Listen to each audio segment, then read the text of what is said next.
لما نسمع اسم النبي لازم نصلي عليه اللهم صل عليه. حضرت عثمان کے اجتہاد کے بعد امت کا اجماع ہو گیا.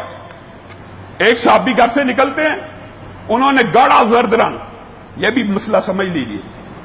عمومی طور پہ یہ سمجھا جاتا ہے کہ سرخ رنگ حرام ہے یا پیلا رنگ حرام ہے. یہ بات یاد رکھ لیجئے، مردوں کے اوپر لباس کے اندر صرف ایک رنگ حرام ہے. ساری احادیث کو جمع کیا جائے، ان کی آپس میں تطبیق کی جائے، الفاظ کا فرق ہو سکتا ہے. الفاظ کے فرق کی وجہ سے بعض لوگوں نے یہ کہا جی سرخ بھی شاید منع، پیلا بھی شاید منع.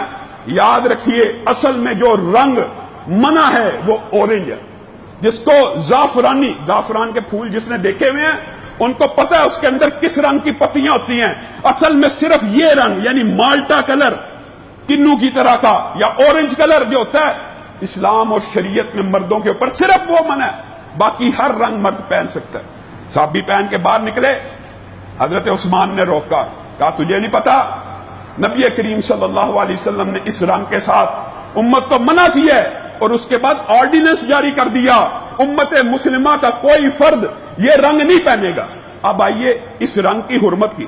اور یہ بھی بات یاد رکھیے، یہ ضروری نہیں ہوتا اللہ رب العزت کسی چیز سے منع کریں یا نبی کریم صلی اللہ علیہ وسلم کسی چیز سے منع کریں اس کی علت بھی معلوم ہو جائے، یہ ضروری نہیں ہوتا. بعض احکامات اللہ رب العزت اور نبی کریم ایسے بیان کرتے ہیں جس میں آپ کی اور میری ازمائش ہوتی ہے فقط کہ یہ بندہ مانتا ہے کہ نہیں مانتا.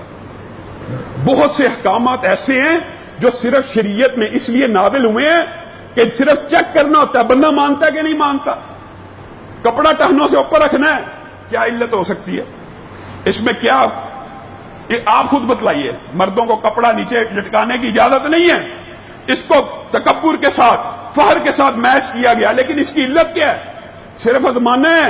یہ چند انچ بھی اللہ اور اس کے رسول کے لیے چند انچ اوپر کرتا ہے کپڑا کے نہیں. نمازی کے آگے سے گزرنا، اس کی علتیں بعض علماء نے بیان کی ہیں، لیکن یہ جو منع کیا گیا ہے یہ کس کے لیے؟ آپ کے اور میرے لیے ہے. ازمانے کہ اللہ کے حکم کی پابندی کرنے والا کہ بغاوت کرنے والا. یہ چند چھوٹے چھوٹے جو احکامات ہوتے ہیں یہ صرف اس لیے ہوتے ہیں. اورنج کلر کی جو حرمت ہے اس کی ایک علت بھی بیان کی گئی ہے، یہ بھی یاد رکھیے. آپ مشرکوں کے جتنے بھی شرک کے اڈے ہوں گے، جتنے بھی شیطانی اڈے ہیں، جتنے بھی توہم پرستی کے اڈے ہیں، جتنے بھی غلط کاموں کے اڈے ہیں، آپ نوٹ کر لینا اس دور سے لے کر اس سے سابقہ دور سے لے کے آج تک شرک کا دندہ جہاں بھی چلتا ہوگا اس کے اوپر پرچم اورنج کلر کا لگا ہوگا. شرک کا دندہ جہاں بھی چلتا ہوگا اس کا رومال اورنج کلر کا ہوگا. شرک کا دندہ جہاں بھی چلتا ہوگا اس کے سادھو اورنج کلر کا لباس پہنتے ہوں گے. یہ ایک علت بھی ہے.